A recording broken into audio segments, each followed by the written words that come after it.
అడవుల్లోకి చొరబడుతున్న తమిళనాడు రాష్ట్రానికి చెందిన 18 మందిని ఆదివారం టాస్క్ ఫోర్స్ పోలీసులు అరెస్టు చేశారు. కర్నూలు రేంజ్ డీఐజీ ఉత్తర్వుల మేరకు task force SP P Srinivas ఆధ్వర్యంలో డీఎస్పీ చెంచుబాబుకు చెందిన అన్నమయ్య జిల్లా Rajampet RI Chiranjeevi, RSI Muralidhar Reddy team smuggling entry, exit పాయింట్లను తనిఖీ చేసుకుని వెళ్లారు. సుండుపల్లి మండలం సానిపాయ రేంజ్లో కుడమండపల్లి రోడ్డు పక్కన అనుమానాస్పదంగా నిలిపి ఉన్న కారును చుట్టుముట్టారు. టాస్క్ ఫోర్స్ సిబ్బందిని గమనించారు. కొందరు పారిపోగా ఒకరు పట్టుబడ్డారు. కారులో 5 ఎర్రచందనం దొంగలు కనిపించాయి. దీంతో బెంగళూరుకు చెందిన సయ్యద్ నౌషద్ అరెస్టు చేసి 5 ఎర్రచందన దొంగలు హుండై కారును స్వాధీనం చేసుకున్నారు. టాస్క్ ఫోర్స్ తిరుపతి ఆధ్వర్యంలో నిన్న మరియు మొన్న 2 రోజుల్లో మంచి గుడ్ వర్క్ జరిగింది. సానిపాయ బేస్ క్యాంప్ నుంచి ఆర్ఎస్ఐ మురళీధర్ రెడ్డి టీము రాయవరం, సుండుపల్లి రాయవరం ఏరియాలో వెహికల్ చెకింగ్ చేస్తూ ఉంటే ఒక హుండై యాక్సెంట్ కారు, దాంతోపాటు 5 లాక్స్ ఈరోజు ఎర్లీ మార్నింగ్ 4 o'clock ఆ ప్రాంతంలో వాటిని పట్టుకోవడం జరిగింది.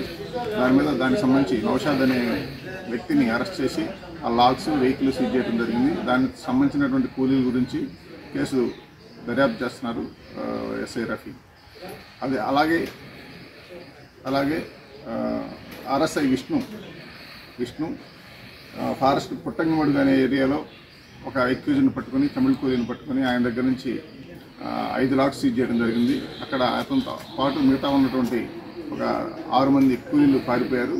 వాళ్ళ గురించి దర్యాప్తు చేస్తున్నాం. ఈ 2 కేసుల్ని red sand task force police స్టేషన్లో డిఎస్పీ మురళీధర్ సార్ ఆధ్వర్యంలో ఇన్వెస్టిగేషన్ టీం దర్యాప్తు చేస్తాం. అదేవిధంగా నిన్న ఉదయం నెల్లూరు జిల్లా కలువాయి సెక్షన్లో పెంచలకోన రిజర్వ్ ఫారెస్ట్ ఏరియాలో RSI Raghavendra team vehicle checking ఫారెస్ట్లో కూంబింగ్ చేస్తూ ఉంటే 18 మంది తమిళ కూలీలను పట్టుకోవడం జరిగింది. వాళ్ళకి సంబంధించి వాళ్ళని ట్రాన్స్పోర్ట్ చేసినటువంటి ఒక టెంపో ట్రావెలర్ వెహికల్ని, దాని డ్రైవర్ని అరెస్ట్ చేయడం జరిగింది. వాళ్ళందరినీ ఆ 18 మందిని అరెస్ట్ చేసి, టెంపో డ్రైవర్ని కూడా అరెస్ట్ చేసి రిమాండ్ పంపించడం జరిగింది. నిన్న ఆ వెహికల్ని స్వాధీనం చేసుకున్నాం. ఈ 3 కేసుల్లో బాగా పనిచేసినటువంటి ఆర్ఎస్ఎల్కి రివార్డు ఇవ్వడం జరుగుతుంది. ఈ మొత్తం టీమ్స్ ఈ మొత్తం వర్క్స్ని టాస్క్ ఫోర్స్ ఆధ్వర్యంలో డిఐజీ గారు, ఎస్పీ గారు,